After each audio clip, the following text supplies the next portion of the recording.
Hello, welcome to Shani's kitchen. ഞാൻ ഇന്ന് വന്നിട്ടുള്ളത് വളരെ എളുപ്പത്തിൽ തയ്യാറാക്കാൻ പറ്റിയിട്ടുള്ള ഒരു ചിക്കൻ മന്തിയുടെ റെസിപ്പി ആയിട്ടാണ്. ആദ്യം തന്നെ ഒരു പാനിലേക്ക് കഴുകി വൃത്തിയാക്കിയ ചിക്കൻ ഇട്ട് കൊടുക്കാം. ഇത് ഫോർക്ക് വെച്ച് ഒന്ന് നന്നായിട്ട് കുത്തിയ ശേഷമാണ് ഇട്ട് കൊടുക്കാൻ. എന്നാൽ മാത്രമേ നമ്മൾ ചേർക്കുന്ന മസാലകളൊക്കെ ചിക്കൻ്റെ ഉള്ളിൽ നന്നായിട്ടൊന്ന് പിടിക്കുകയുള്ളൂ. ഇനി ഇതിലേക്ക് 2 ചിക്കൻ സ്റ്റോക്ക് ഇട്ട് കൊടുക്കാം. അതേപോലെ സ്പൈസസ് എല്ലാം ഇട്ട് കൊടുക്കണം. കുരുമുളക്, ജീരകം, ഗ്രാമ്പു, ഏലക്കായ എല്ലാം കൂടി ഇട്ട് കൊടുക്കാം. പിന്നെ ഒരു ചെറുനാരങ്ങ നീര് പിഴിഞ്ഞ് കൊടുക്കുക. കുറച്ച് റെഡ് കളർ ഇട്ട് കൊടുക്കാം. 1 ടേബിൾ സ്പൂൺ മന്തി മസാലയും അതേപോലെ തന്നെ 2 ഉള്ളി, 1 ക്യാപ്സിക്കം, 1 തക്കാളി ചേർത്ത് കൊടുക്കാം. അല്പം ഓയിലും ചേർത്ത് കൈ വെച്ച് നന്നായിട്ടൊന്ന് മിക്സ് ചെയ്തെടുക്കണം.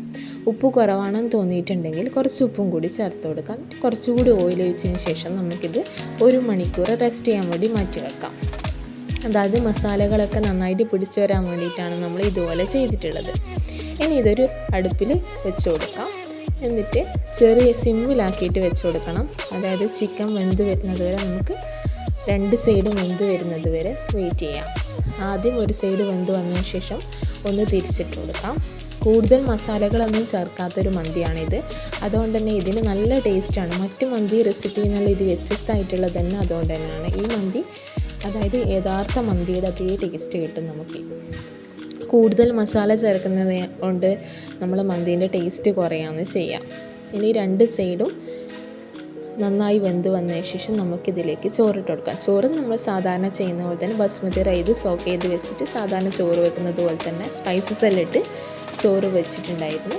അതിന് നമുക്ക് ഇതിൻ്റെ മുകളിലേക്ക് ഇട്ട് കൊടുക്കാം. ഞാനിതിൽ കളറുകളൊന്നും ചേർക്കുന്നില്ല. കളറൊന്നും ആദ്യം ഞാൻ ചിക്കൻ മാരിനേറ്റ് ചെയ്യുന്ന സമയത്ത് കുറച്ച് റെഡ് കളർ ചേർത്തിട്ടുണ്ട്. പിന്നെ കളറൊന്നും ചേർത്ത് കൊടുക്കുന്നില്ല. വേണമെന്നുണ്ടെങ്കിൽ ചേർത്ത് കൊടുക്കാവുന്നതാണ്. ഇനി ഇതിലേക്ക് കുറച്ച് പച്ചമുളക് കുത്തി വെച്ച് കൊടുക്കാം. കുറച്ചധികം വേണമെങ്കിൽ തന്നെ കുത്തി വെച്ച് കൊടുക്കാം. കാരണം നമുക്ക് ചോറ് തിന്നുന്ന സമയത്ത് ഈ പച്ചമുളക് പ്രത്യേക ഒരു ടേസ്റ്റാണ് കേട്ടോ. ഇനി ഇതിൽ കുറച്ച് കനൽ വെച്ച് കൊടുത്തിട്ട് നമുക്കൊന്ന് സ്മോക്ക് ചെയ്യാൻ വേണ്ടിയിട്ട് അതിലേക്ക് കുറച്ച് ഓയിൽ വെച്ച് കൊടുക്കാം. അടച്ച് വെച്ച് ഒരു അരമണിക്കൂറോളം വെയിറ്റ് ചെയ്യാം. ഈ ചിക്കൻ്റെ നല്ല ഫ്ലേവർ മേലോട്ടേക്ക് വന്ന് നന്നായിട്ട് റൈസിന് ചിക്കൻ്റെ ഫ്ലേവർ വരും കേട്ടോ. ഒരു അരമണിക്കൂർ വെക്കുമ്പം തന്നെ റൈസിന് നല്ലൊരു ഫ്ലേവർ കിട്ടുന്നതാണ്. ഇനി അതങ്ങോട്ട് മാറ്റി വെച്ചിട്ട് ചെറുതായിട്ടൊന്ന് മിക്സ് ചെയ്തെടുക്കാം. ചിക്കൻ ഉടഞ്ഞു പോവാതെ വേണം മിക്സ് ചെയ്യാൻ വേണ്ടിയിട്ട്.